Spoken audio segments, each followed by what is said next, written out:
हिंदी अनुवाद व्यवहार और सिद्धांत के अंतर्गत इस एग्ज़ाम के अंतर्गत ये यूनिट दूसरा है, जिसमें 4 टॉपिक है। प्रयुक्ति की अवधारणा, विविध प्रयुक्ति के क्षेत्र, प्रभावशाली पारिभाषिक शब्दावली और आखिरी जो यूनिट है व्यावसायिक संभावनाएं।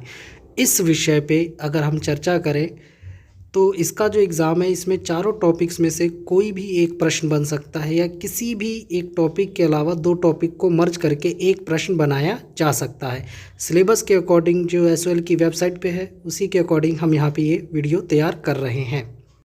सेकंड यूनिट का जो फर्स्ट और सेकंड पार्ट है, प्रयुक्ति की संकल्पना, अवधारणा और प्रयुक्ति की जो समस्याएं हैं अनुवाद की, उनको दोनों को मर्ज करके यहाँ पे बनाया गया है। प्रयुक्ति की संकल्पना, प्रयुक्त शब्द प्रयुक्त से बना है, जिसका मतलब होता है बार बार प्रयोग करना या लगातार इस्तेमाल में लाना। हिंदी में वस्तुतः यह शब्द अंग्रेजी के रजिस्टर शब्द से बना है। यह प्रयोजन मूलक भाषा का एक उत्तर होता है, अतः दोबारा से उसको इस्तेमाल करना। इसके अतिरिक्त हिंदी प्रयुक्ति की क्षेत्र की बेहिसाब क्षेत्र हैं, जिनमें हिंदी का यूज़ साहित्यिक हिंदी, वाणिज्य हिंदी, व्यापार के क्षेत्र में, दार्शनिक, तकनीकी, कार्यालय हिंदी, विधि के क्षेत्र में हिंदी का प्रयोग, संचार माध्यम में। अतः कहने का मतलब ये है कि हिंदी के जो प्रयुक्ति है यानी कि हिंदी का जो इस्तेमाल है वो बहुत सारे क्षेत्रों में किया जाता है। हिंदी का प्रयोग एक बड़े पैमाने पर विस्तृत स्तर पर होता है। इसके अतिरिक्त प्रयुक्ति की अवधारणा किसी व्यक्ति की जमा धनराशि समाप्त हो जाती है और वो बैंक से ऋण लेता है, तब वो बाद में शुद्ध लेता है, उस व्यक्ति के पास कुछ नहीं रहता। ऐसे में अगर हम कहें कि प्रयुक्ति जो शब्द है, विविध प्रयुक्ति, जैसे समाचार पत्रों में अलग, भौतिक क्षेत्रों में अलग, रसायनों के क्षेत्र में अलग, गणित के क्षेत्र में अलग, हर चीज़ का अपना अपना अनुवाद है और हर विषय का अपना अपना अनुवाद देखने को मिलता है। इसके अलावा हर भाषा की प्रयुक्ति है, हर भाषा का प्रचलन है। कालांतर भाषा की भी लिपि होती थी। आने वाले और भाषाएं जो तकनीकी शब्द हैं या हिंदी का जो रूपांतरण होगा, लेखांकन होगा, उसका दायित्व हम दुनिया भर के क्षेत्रों में देख सकते हैं। विनिमय में, आंगिक भाषा में, प्रतीकों में, ध्वनियों में ये चलता है। इसीलिए भाषा लचीलापन होना चाहिए और उसका लचीलापन होना ही काम में लाया जा सकता है। इसके अतिरिक्त अब बात करें कि अनुवाद में क्या समस्याएं आती हैं, तो ये बहुत कठिन काम है, क्योंकि रचनाकार किसी एक भाषा में सृजन करता है। जब अनुवादक को एक ही समय में 2 भाषाओं को बदलना पड़ता है तो बड़ी समस्या आती है। राधा कृष्णन ने गीता के अनुवाद के बहाने कहा था कि गीता के किसी भी अनुवाद में वह प्रभाव और चारुता नहीं आ सकती जो मूल में है, अर्थात किसी भाषा की जो जादूगरी है वो उसके मूल रूप में है। जब हम उसका अनुवाद करने का प्रयत्न करते हैं तो उसका मूल अर्थ ही बदल जाता है और मनोभाव खत्म हो जाते हैं। इसके अलावा अर्थ का अनर्थ निकल जाता है। इसीलिए जिस भाषा में हम अनुवाद कर रहे होते हैं उसकी प्रकृति, उसके मिजाज को समझना बहुत ज़रूरी है। शब्द अनुवाद एक खतरनाक बीमारी की तरह है। हूबहू आप किसी शब्द को दूसरे शब्द में ट्रांसलेट करेंगे तो उसका अर्थ, उसका मनोभाव पूरी तरीके से चेंज हो जाएगा, अतः कहें तो उसका अस्तित्व ही खत्म हो जाएगा।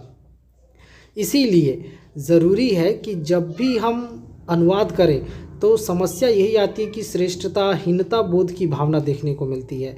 हिंद सांग, माओ सांग, वांगचांग, माओ डोजोंग जैसे मिश्रा, गुप्ता, मौर्य, बहुत सारे राइटर आके लिख के चले गए। उन सब की भाषाओं का जब अनुवाद किया गया तो सबका मतलब ही बदल जा रहा है। विपिन चंद्र का नाम अब बिपिन चंद्र ना लिखा हो तो अंग्रेजी में किताब में शायद ही कहीं विपिन लिखा भी नहीं, तो बड़ी समस्याओं का सामना करना पड़ता है। तो अनुवाद में अनेकों समस्याएं हैं। शब्द टू शब्द है, मनोभाव की समस्या है, शब्द लेखन की समस्या है। कहीं समस्याओं के अलावा अगला टॉपिक है आपका सेकंड यूनिट का पारिभाषिक शब्दावली। पारिभाषिक शब्दों का अर्थ होता है बाहरी संरचना। अच्छा, गर्भ में निहित देखा जाए तो एक ऐसा चेक जिस पर रेखा खींची हो, परंतु वह बैंक में पारिभाषिक शब्द के रूप में इसका यूज़ नहीं हो सकता। या 2 चेक पे 2 साइन वो मार देते हैं, 2 टिक लगा देते हैं। इसका मतलब क्या है? एक तरीके से वो पारिभाषिक शब्द है जो बैंकिंग के लोग जानते हैं, जिसके नाम चेक कटआउट चेक धारक को नहीं। इस तरीके से हम देख सकते हैं कि ये चीज़ें हैं। पारिभाषिक शब्दावली का जो अर्थ है ये ग्लासरी शब्द से बना है, ग्लास शब्द से बना है, ग्रीक भाषा के ग्लोसा शब्द से बना है। सिंपल शब्दों में कहें तो पारिभाषिक शब्दावली होता है कुछ शब्द ऐसे हैं जिनका अपना खुद का एक शब्द अर्थ होता है, जिनको हम सुचारू रूप से जटिल अभिव्यक्ति को आसान रूप में प्रयोग करते हैं। अर्थात जटिल शब्दों को आसानी से प्रयुक्त करने के लिए इन परिभाषिक शब्दावलियों का प्रयोग किया जाता है। कहने का अर्थ है कि एक ऐसा वर्ड जो आपकी मीनिंग को आसान शब्दों में बयान कर दे, वो परिभाषिक शब्दावली है। इसके अतिरिक्त देखा जाए तो परिभाषिक शब्दावली के दो हिस्से, द्विभाषिक होता है, सामान्य शब्दावली होता है। द्विभाषिक शब्दावली जिसके दो अर्थ निकले, समान अर्थ, पर्यायवाची एक तरीके से, और सामान्य शब्दावली जहां आपका एक ऐसा शब्द जो सामान्य अर्थ में भी प्रयोग होते हैं। देखा जाए तो इन सब के अतिरिक्त देखा जाए तो परिभाषिक शब्दावली में यहाँ कुछ स्क्रीन पे आप देख सकते हैं, कुछ दिए गए हैं, जैसे एब्टेमेंट, एबिनेंस, एबॉलिशन, एक्सेड, अकाउंटेबिलिटी का मतलब जवाबदेही, एक्यूरे का मतलब प्रोद्भूत होना, एक्नॉलेजमेंट, पावती, एडजॉर्न स्थगित करना, एजेंडिया, मसौदा। इस तरीके से कुछ परिभाषिक शब्दावली यहाँ दिए गए जिनको आप देख सकते हैं। इस तरीके से ये थर्ड टॉपिक भी खत्म। थर्ड टॉपिक सेकंड यूनिट के ख़त्म होने के बाद अगला है चौथा आपका व्यावसायिक संभावनाएं। सेकंड यूनिट का ही आखिरी टॉपिक है व्यावसायिक संभावनाएं।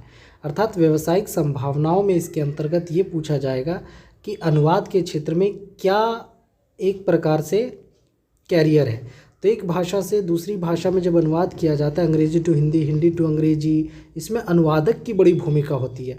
आजकल तो खैर मशीनों के ज़रिए अनुवाद हो जाता है, 70% ट्रांसलेशन आज मशीनों के द्वारा होता है, परंतु आज भी 30% कह सकते हो कि व्यक्ति की ज़रूरत पड़ती है। फिलहाल सब चीज़ें मशीनों के ऊपर निर्भर नहीं हो सकते हैं। तो इस फील्ड में सबसे अच्छा जो माना जाता है कि अनुवादक के तौर पे एक प्रोफेशनल शुरू किया जा सकता है।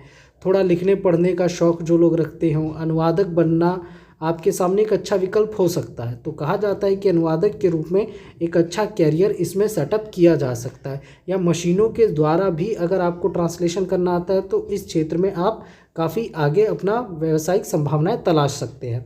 इसके अलावा गवर्नमेंट सेक्टर में इसका बड़ा स्कोप है। कहा जाता है सरकारी दस्तावेजों को राजभाषा, राजकीय भाषा, इन सब कामकाज में अनुवाद बड़े पैमाने पर किया जाता है। संसद में, विधानसभा में इंटरप्रेटर की ज़रूरत होती है। भाषण देने के लिए लीडरों की आवश्यकता होती है। अनुवादक रखे जाते हैं उनकी भाषणों को ट्रांसलेट करने के लिए, या कहीं अन्य स्थान पे जाकर जब वे लोग भाषण देते हैं कोई भी नेता, तो वो अपने साथ एक अनुवादक अवश्य रखते हैं ताकि वहाँ की जनता के साथ, वहाँ के पब्लिक के साथ वो कनेक्टिविटी कर सके, बोलचाल बना सके। तो ये एक लंबे समय से अनुवादक के तौर पर एक अच्छा प्रोफेशन इसमें भी बना रहा है और चल रहा है। इसके अतिरिक्त प्राइवेट सेक्टर में अगर इस फील्ड की बात करें तो न्यूज़ मीडिया में अनुवादक की बड़ी भूमिका है। एजेंसी, पत्रकार कम अनुवादक को ही रोज़गार देती है, लेकिन इसमें भी बड़े पैमाने पर रोज़गार पाने के अच्छे अवसर हैं। पत्रकारिता की डिग्री में आप देखोगे अनुवादक का एक बहुत योगदान है। विज्ञापन के क्षेत्र में काफ़ी पैसे दिए जाते हैं अच्छे अनुवादक को। आपकी भाषा शैली, आपका बोलने का लहजा, इन सब चीज़ों के आधार पर आप विज्ञापन उद्योग क्षेत्र में भी काफ़ी अपनी संभावनाएं तलाश सकते हैं। अतः देखा जाए तो व्यावसायिक जो संभावना है उसमें यही कहने का प्रयत्न किया गया है, पूछने का प्रयत्न किया गया है कि आप इस फील्ड में अपना कैरियर कहाँ तक देखते हैं। तो अनुवाद यानी ट्रांसलेटर के साथ साथ आप कई प्रकार के क्षेत्रों के साथ जुड़कर कार्य को कर सकते हैं। विदेशी IFS सर्विस में भी आपको अनुवादक के रूप में काम करना पड़ता है। बहुत सारे क्षेत्र हैं, निजी क्षेत्र, प्राइवेट सेक्टर के अलावा सरकारी सेक्टर हैं। इसके अलावा अपने बिजनेस या किसी बड़े बड़े बिजनेसमैन के साथ जुड़ने के लिए उनको भी अनुवादक की ज़रूरत पड़ती है। तो ये एक उभरता हुआ व्यावसायिक संभावनाओं का क्षेत्र है अनुवादक का। और अंत में मैं यही कहूँगा कि इस यूनिट के हमने सभी टॉपिक्स को कवर करने का पूरा प्रयास किया है। उम्मीद है आप आगे बने रहेंगे।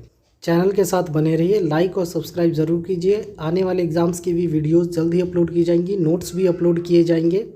और आप इन PDFs फॉर्मेट में अगर आपको नोट्स चाहिए तो हमारे टेलीग्राम चैनल के साथ जुड़कर आप वहाँ से ये सभी नोट्स डाउनलोड कर सकते हैं।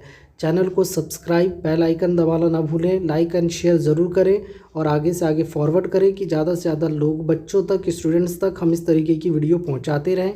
कमेंट सेक्शन में अपने प्रश्न जरूर करें। अगर किसी भी तरीके की समस्या या प्रॉब्लम है या हमें सुझाव देना चाहते हैं तो उसके लिए भी कमेंट सेक्शन में आप ज़रूर कमेंट करें। आपके कमेंट्स का इंतज़ार रहेगा। Like, share, subscribe, bell icon दबाना बिल्कुल ना भूलें। आगे एग्ज़ाम्स की वीडियोस जल्द ही अपलोड की जाएंगी। धन्यवाद।